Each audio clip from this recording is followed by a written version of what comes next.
Hi everyone, welcome to Question AI video. Paragraphs 3 to 6. No one with a soul can seriously ignore the tragic nature of the death of any child. However, two wrongs do not make a right. Prosecuting a very young child for murder and sending him to prison for life is tragic in and of itself. It essentially takes the life of another child and causes unimaginable heartache for others.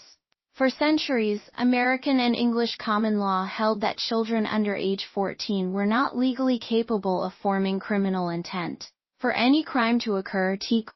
Want the full explanation? Check out the details below for the complete answer.